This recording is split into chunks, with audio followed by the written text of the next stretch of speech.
Dictation start होगा 5 second बाद। Start. Mumbai में 1.5 साल बाद कोरोना से एक भी मौत नहीं होने की खबर महाराष्ट्र ही नहीं समूचे देश के लिए सुकून देने वाली है। बीते 19 महीनों में कोरोना के कहर ने देश को जितना रुलाया और डराया, शायद ही आजादी के बाद कभी किसी कारण ऐसा हुआ हो। यह भी राहत की बात है कि कोरोना की तीसरी लहर की आशंका निर्मूल साबित होती दिख रही है। केरल, महाराष्ट्र और तमिलनाडु जैसे राज्यों को छोड़ दिया जाए तो बाकी राज्यों में कोरोना दम तोड़ता नजर आ रहा है। दूसरी लहर के खतरनाक परिणामों को सबने देखा है। देश की ही बात करें तो 3 करोड़ 40 लाख से अधिक मामले तो सामने आए ही। 4.5 लाख से अधिक मौतों का मंजर हमारी आंखों के सामने से गुजरा है। केंद्र से लेकर राज्य सरकारों तक के खजाने कोरोना की कहर को खत्म करने में लगभग खाली से हो गए। लगभग साल भर तो देश पूरी तरह ठहरा रहा। लाखों लोगों की नौकरियां चली गई। व्यापारिक गतिविधियां भी ठप पड़ गई।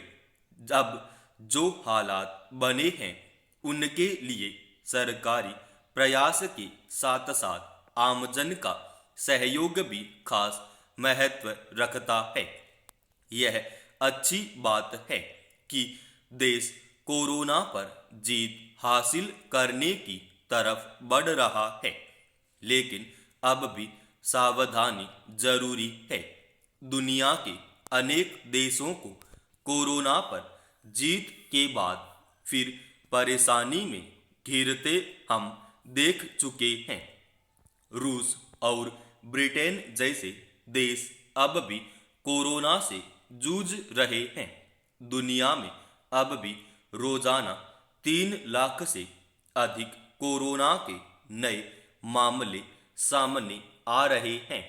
4,000 से भी अधिक लोग रोजाना दम तोड़ रहे हैं। ऐसे में सावधानी ही तीसरी लहर और हमारे बीच सबसे बड़ी दीवार बन सकती है। त्योहारों के साथ साथ आने वाले महीनों में 5 राज्यों में विधानसभा चुनाव होने हैं। बाजारों में भी पहले जैसी भीड़ होने लगी है। आम जनता के साथ सरकारों को भी लापरवाही से बचना होगा। कोरोना प्रोटोकॉल में छूट भले ही हो जाए, पर जहां जरूरी हो कड़ाई से भी पीछे नहीं हटना चाहिए। देश में वैक्सीनेशन कार्यक्रम तेज गति से चल रहा है। उम्मीद है कि सभी को वैक्सीन की दोनों डोज लग जाएंगे। फिर भी यह समय पहले से अधिक सावधानी बरतने का है। सरकार सख्ती करे या नहीं, हमको समझदारी से काम लेना है। हमारी सावधानी किसी और को नहीं, हमें ही सुरक्षित रखेगी। कोरोना वायरस के नए वेरिएंट अब सामने आ जाएं, पता नहीं। पहले भी जब तक पता चला बहुत देर हो गई थी। हम इसी तरह सावचेत रहे तो वह दिन दूर नहीं जब मुंबई ही नहीं, देश के किसी भी कोने से कोरोना के कारण किसी के मरने की खबर नहीं आएगी। कश्मीर में आम नागरिकों पर लगातार हो रहे आतंकी हमलों ने एक बार फिर सरकार की सुरक्षा दावों पर सवालिया निशान लगा दिया है। आतंकी संगठनों ने इसी महीने जिस तरह से आम नागरिकों, खास तौर से प्रवासी कामगारों को निशाना बनाया है, उससे तो लग रहा है कि घाटी 90 के दशक वाले हालात की ओर लौट रही है। घाटी की वर्तमान हालात की गंभीरता का अंदाजा इसी से लगाया जा सकता है कि सिर्फ पिछले 18 दिनों में 12 लोग आतंकी हमलों में मारे जा चुके हैं, जिनमें 10 गैर मुस्लिम है, जबकि इस साल जनवरी से सितंबर तक 20 आम नागरिक आतंकी हमलों के शिकार हुए थे। यानी इस महीने आतंकी घटनाओं में अचानक से तेजी आई है। कुलग्राम में रविवार को 2 और मजदूरों की हत्या कर दी गई। ये दोनों बिहार से काम धंधे के लिए यहाँ आए थे। इसके ठीक एक दिन पहले भी आतंकियों ने 2 कामगारों को मार डाला था। ये भी उत्तर प्रदेश और बिहार के रहने वाले थे।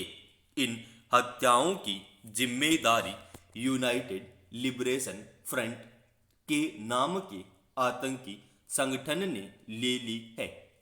बढ़ते आतंकी हमले बता रहे हैं कि घाटी में आतंकी संगठनों का जाल पहले के मुकाबले कहीं ज्यादा मजबूत हुआ है।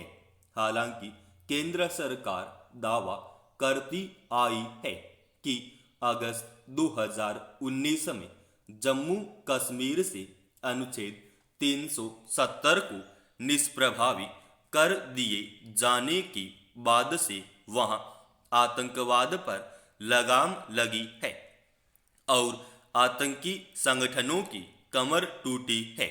बचे खुचे आतंकियों के खात्मे के लिए सेना और सुरक्षा बल अभियान चला रहे हैं, पर जिस तरह से आतंकी संगठन सिर उठा रहे हैं, उसे देखकर कौन कहेगा कि आतंकी संगठनों की कमर टूट चुकी है।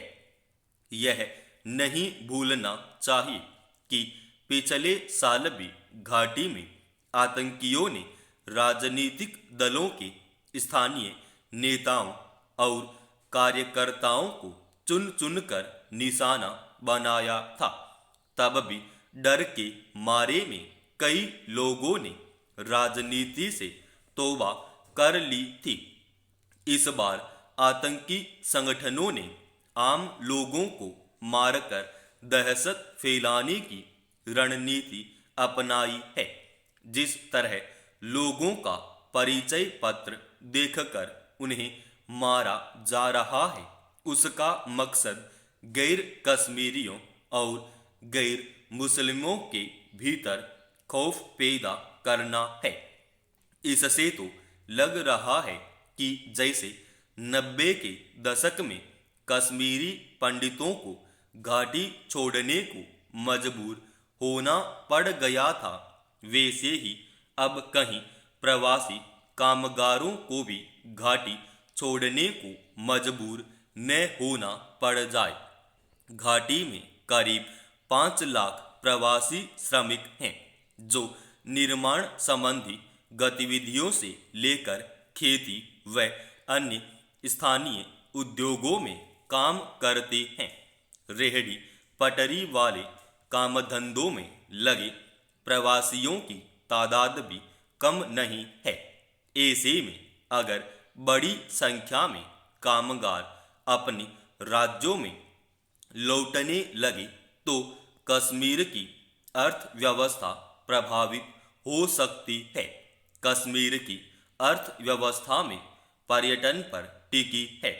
अगर इसी तरह आतंकी हमले होते रहे तो लोग क्यों जान जोखिम में डालकर कश्मीर घूमने जाएंगे।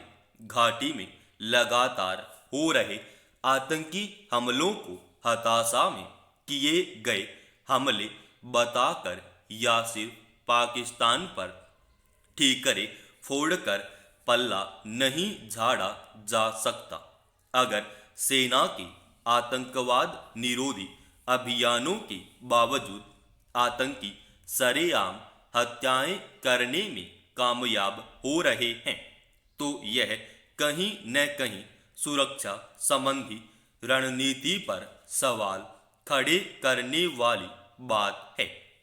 इस वक्त सबसे जरूरी है कि सरकार तत्काल ऐसे कदम उठाए जिससे प्रवासियों के भीतर पनपा असुरक्षा का भाव खत्म हो और उन्हें घर लौटने को मजबूर न होना पड़े। समाप्त।